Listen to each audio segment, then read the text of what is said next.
I can call you daddy, and daddy when you call me, you can call me out, call me out, da da da da da da da. It's gonna be a bop, yes.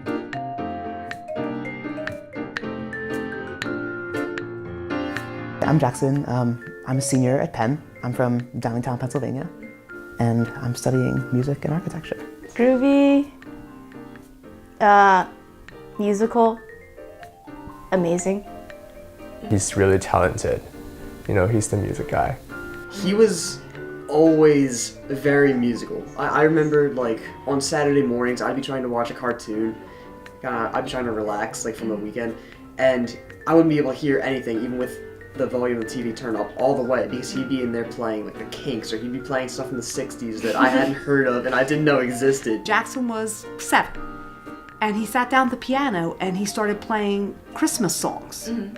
And he'd never sat at a keyboard. He never played a keyboard. He had never played a keyboard before. And I said to him, how do you know what you're playing? And he said, I know the song, and he said, it's mathematical. 5, 5, 5, 6, 6, 5, 5, 5, 5, 5, 5, da, da, da. I've got a couple friend groups at Penn. All the music majors hang out occasionally, and we like to do some interesting stuff. The big one is Penn Band, probably. Penn Band Drumline. There are a ton of cool people in Penn Band Drumline. I'm so glad to have met all of them and to have hung out with them.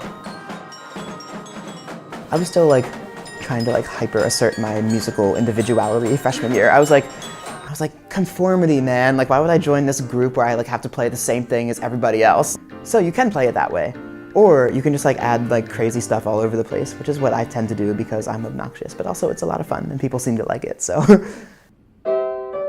A semester ago, we had to write a piece for a string quartet in this one music class I was in. So I wanted to try to write something that was a little bit like outside the string quartet idiom. And like being a fan of anything like Americana from the 20th century, I was listening to like Rhapsody in Blue at the time. And I decided I was going to try to write something that sounded like that.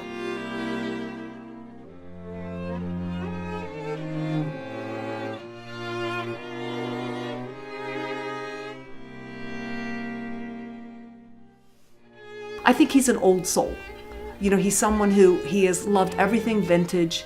He's loved the music of the 60s, you know, his Beatles obsession, his Beach Boys obsession, the googie or doo-wop architecture of the Wildwoods.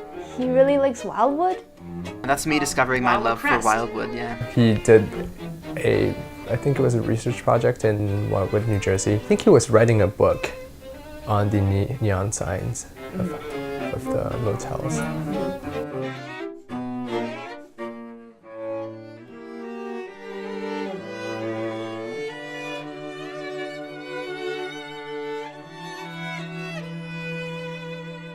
From the time he was under 2 years old, he would develop these passions, these interests. His first 2 passions were garage doors and ceiling fans. Here was a phase, fascinated by road signs. So this was his birthday cake. Yes, the fire hydrant phase. Yeah, I went through a fire hydrant phase. There he is dressed for Halloween as a traffic light.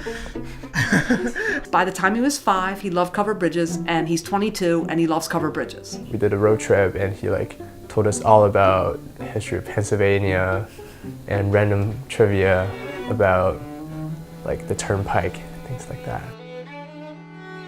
I was like, you know, I am a slut for Warhol. We are going to this Warhol museum.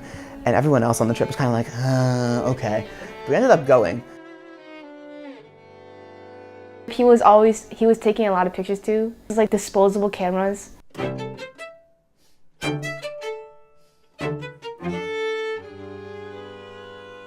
I'm a freshman, so like I first joined, I didn't have any friends and stuff.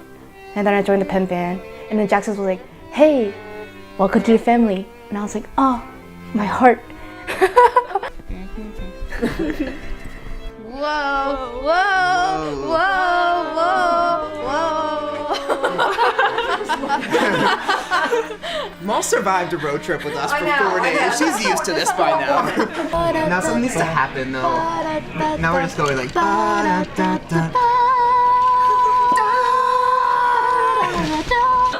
blackmail material pretty much for the rest of Yeah. Jackson's life. Oh, it's gonna be good. This is gonna surface when he's 85 years old.